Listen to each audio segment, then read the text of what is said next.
Bismillahirrahmanirrahim. Ada akun Mira 009982 ya. Dari ukhti kita di Australia, beliau bertanya, Assalamualaikum warahmatullahi wabarakatuh. Waalaikumsalam warahmatullahi wabarakatuh. Semoga Ustaz dan keluarga serta seluruh tim Mira Institute selalu berada dalam lindungan Allah Subhanahu wa taala. Semoga Allah Subhanahu wa taala memberikan perlindungan terbaik kepada Anda dan keberkahan di tempat Anda beraktivitas, dan semoga Allah memercikan keberkahan dimaksud pada kita semua. Baik, Ustaz izin bertanya, apabila di masa lalu pernah lalai dalam menjalankan solat, lupa ya beberapa kali, apakah wajib diganti ataukah cukup dengan bertaubat kepada Allah? Karena saya pernah mendengar tidak boleh melaksanakan solat sunnah sampai semua solat yang pernah ditinggalkan diganti. Tapi saya juga pernah mendengar cukup bertaubat kepada Allah dan berjanji tidak akan mengulangi lagi. Mohon bimbingannya Ustaz. Allah barik fi. Baik. Seorang yang pernah bermaksiat, apapun itu jenisnya, baik maksiatnya terkait dengan Allah, bermaksiat kepada Allah secara langsung, ya, contoh diminta untuk beribadah, solat itu kan bagian pokok kepatuhan kita, bukti keimanan kita kepada Allah. Quran surah ke-20 Taha ayat ke-14, ya, solat itu bagian pokok pembuktian iman kita kepada Allah. Innani anallahu la ilaha illa ana fa'budni wa aqimis salata lidzikri. Aku adalah Allah, tak ada Tuhan yang layak dipertuhankan disembah selain aku, kata Allah, maka sembah aku. Ya, bagaimana menyembahmu ya Allah? Wa aqimis salat, tunaikan salat.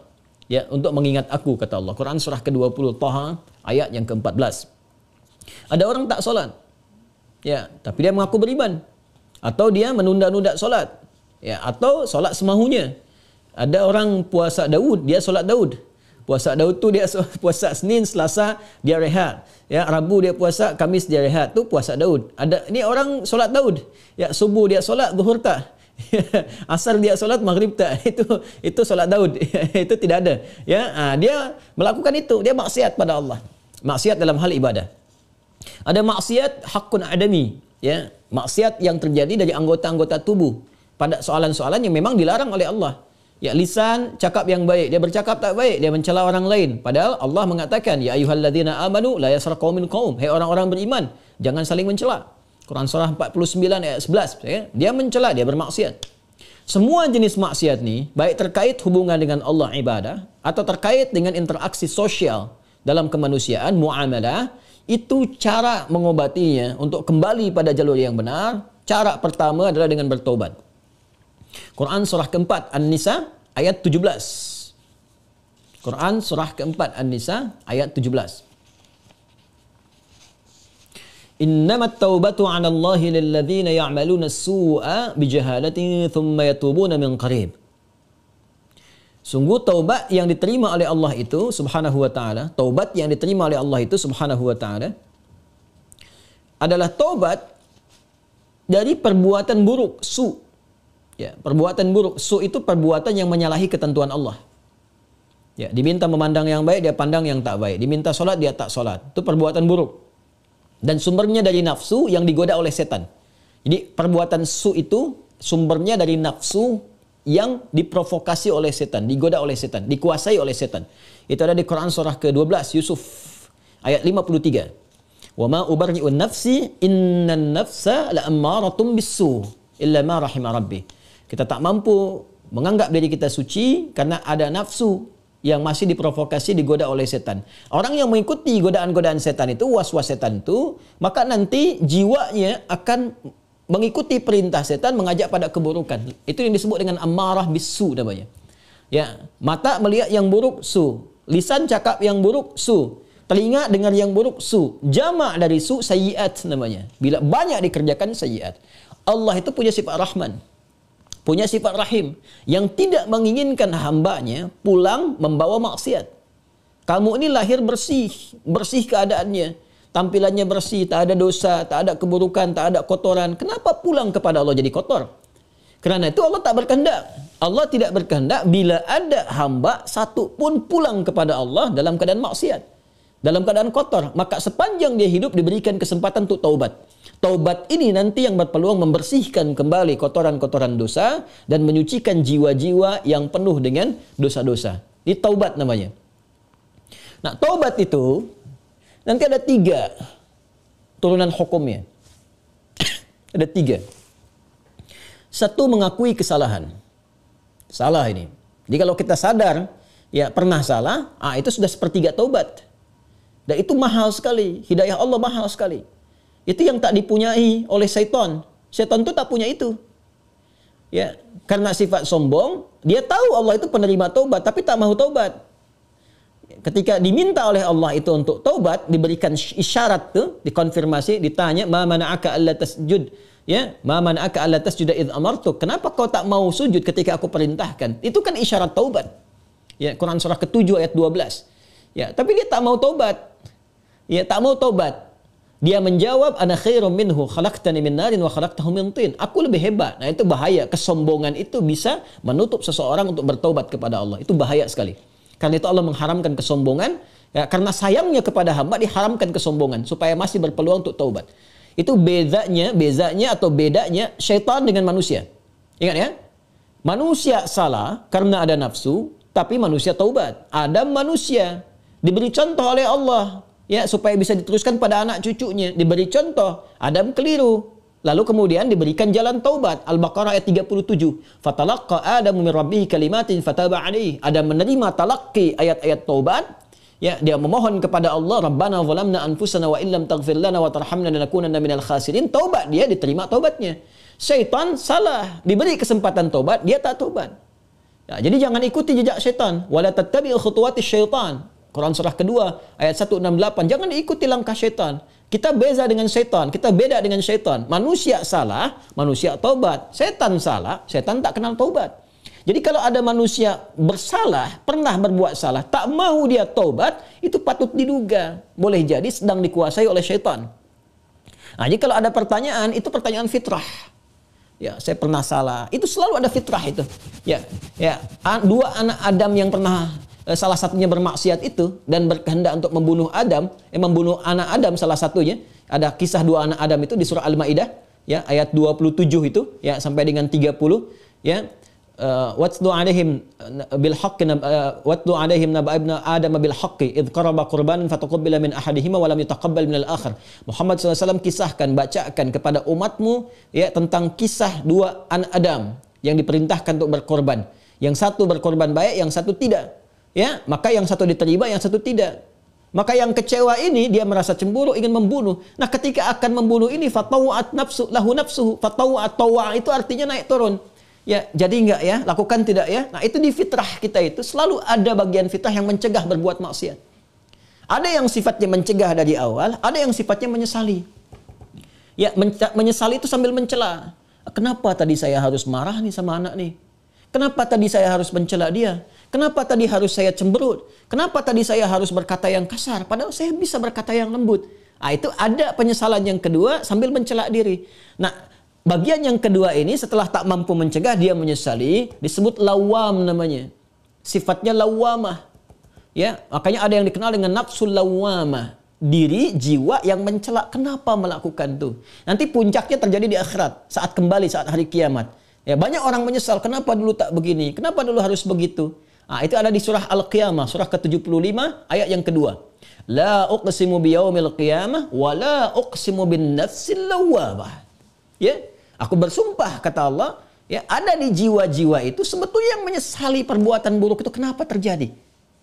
Nah, taubat itu, karena harus membuktikan kesungguhan untuk berubah, itu harus menyentuh kepada jiwa yang terdalam tadi. Karena itu harus ada unsur pengakuan, yang kedua unsur penyesalan. Unsur pengakuan itu secara fitrah akan muncul dengan sendirinya. Karena itu kalau keluar dia di pernyataan, itu Masya Allah, itu sudah hidayah Allah yang sudah masuk ke dalam jiwa. Jangan tinggalkan. Cepat ambil. Ya, siapapun pelaku maksiat akan ada bersitan, sekelebat dalam jiwanya itu berpikir, apa aku harus selalu begini gitu? Ya, mungkinkah aku berubah? Nah, kalau ada hal semacam itu sudah hidayah. Ya, kalau ada orang banyak berbuat maksiat pun kita sekelilingnya itu kita mendoakan, malam-malam kita sujud minta pada Allah supaya diberikan hidayah. Jangan-jangan dia itu ditempatkan jadi tetangga kerabat kita, berkehidupan dengan kita supaya memang kita bisa mendoakan dia. Ya, bukan mengutukinya, mencelaknya, tidak. Mungkin supaya dengan adanya kita ini dia bisa melihat jadi wasilah hidayah dari Allah Subhanahu wa taala. Jadi pertanyaan semacam ini itu sudah sepertiga bagian dari karunia Allah. Selanjutnya apa? Sesali. Sesali itu. Jadi mengakui, nah ini sudah disampaikan. Kedua, menyesali. Menyesal itu sudah bagian perwujudan, ya, supaya kita bisa mengendalikan nafsu lawamah tadi, supaya tidak dibawa ke akhirat. Ya, jadi dengan menyesal itu nanti digugurkan oleh Allah hal-hal terkaitnya sehingga lapang hati kita. Ciri orang taubat itu, ya, kalau dia sudah bertobat mendekat kepada Allah, yang pertama diberikan oleh Allah kelapangan hatinya, ada ketenangan. Ya, yang tidak bisa dirasakan ya dengan bandingan-bandingan materi. Tidak sama dengan ketika diberi materi dunia, dikasih uang, ya, senang, bahagia, lapang, dikasih kereta, bahasa Malaysia kereta, mobil, ya, atau fasilitas lain, senang, lapang. Taubat itu punya ciri sendiri, tak sama dengan kebahagiaan itu. Ya, dia ada menghunjam ke kedalaman hati itu, ada ketenangan, ya, ada kelapangan. Jadi begitu kita sujud, ya kan? Kemudian kita minta ampun, mengakui, menyesali, air mata keluar, nah, getaran itu yang menggerakkan jiwa, nah itu sudah menyentuh kepada hati. Ya. Jadi ulama dahulu mengajarkan taubat itu sampai hatinya tersentuh. Ya, bukan taubat yang di lisan saja, saya taubat ya Allah, taubat ya Allah. Ya, taubat itu mesti mampu melapangkan hati, jiwanya mesti tersentuh. Keadaan hati yang lapang, yang tersentuh sehingga menjadikan cawan hatinya terbuka, siap menerima perubahan, itu disebut nasuha namanya. Nasuha. Ya, karena itu pernah dengar nasihat. Saya mau minta nasihat dari Ustadz.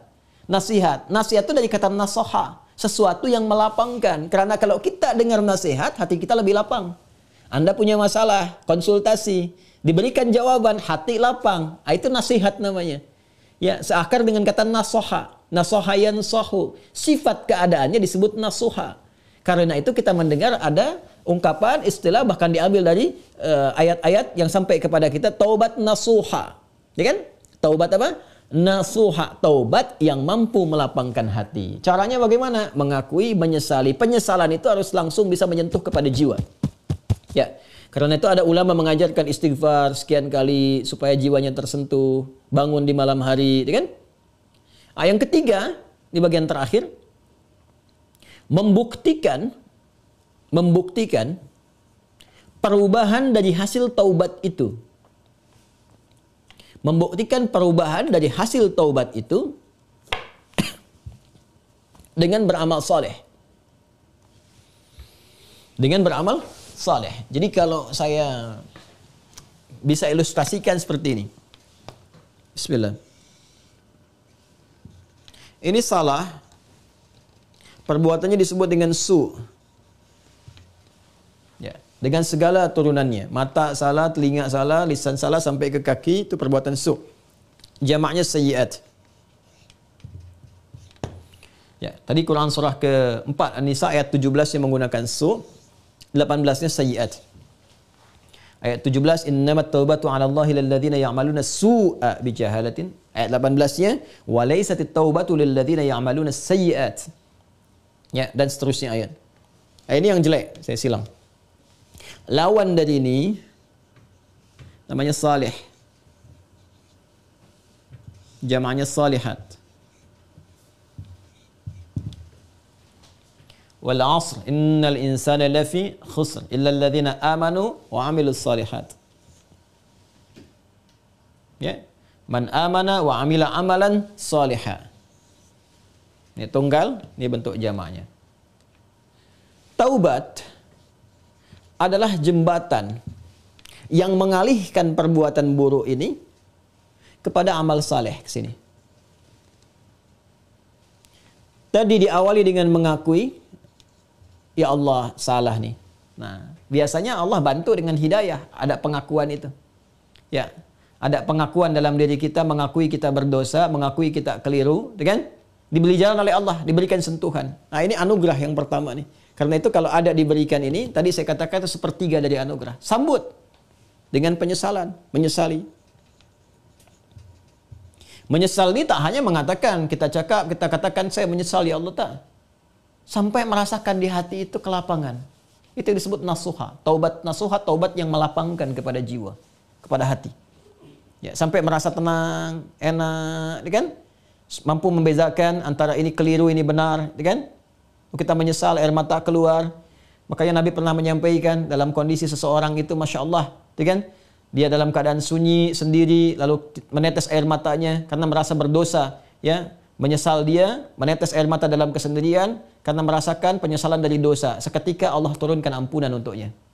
Ya, itu banyak riwayat-riwayat yang sahih. Yang ketiga, membuktikan keberhasilan dari taubat ini dengan merubah ini yang yang sayyiat jadi saleh, salihat. Mengganti perbuatan buruk yang salah itu dengan amal yang saleh. Apa kaitan dengan pertanyaan tadi dari saudari kita yang dari Australia tadi? Ya, kaitannya adalah ini bentuknya seperti apa? Apakah harus sama dengan jenis kesalahan yang dilakukan atau berbeda? Yang penting amal soleh saja.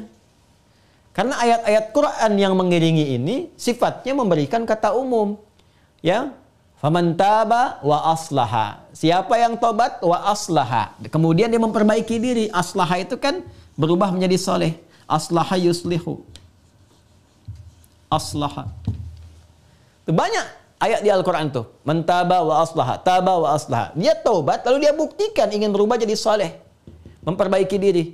Ya, karena katanya masih umum sifatnya, karena itu terbuka untuk bisa mengerjakan berbagai hal. Yang penting ada pembuktian. Jadi yang dituntut dari taubat itu sifatnya pembuktian saya berubah. Ya, pembuktian saya berubah. Itu intinya. Ya, jadi ketika sampai di level kedua ini pun ampunan turun. Tapi untuk membuktikan bahwa kita sudah meraih ampunan itu, kita buktikan dengan merubah diri. Berubah dari sini, bertransformasi, berpindah ke sini. Bagaimana caranya? Buktikan. Disinilah kemudian para ulama membimbing kita. Ya, ada pendapat misalnya yang mengatakan kalau jenis yang ditinggalkan perbuatan sayyiatnya atau maksiatnya ya terkait dengan ibadah kepada Allah, pernah meninggalkan salat, kan? Maka bagaimana cara memperbaikinya? Ganti, perbaiki salat ini. Ya.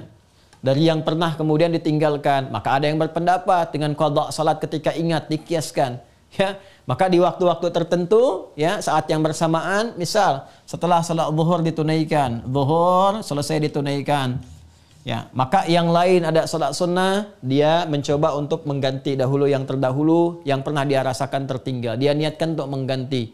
Ya, ini di mazhab Syafi'i sangat populer. Ya, maka dia salat kemudian untuk dia niatkan mengganti yang terdahulu. Begitu masuk kemudian waktu maghrib, ba'da maghrib orang sholat sunnah, dia mencoba mengganti yang terdahulu lagi. Ini satu pendapat di antara sekian ragam.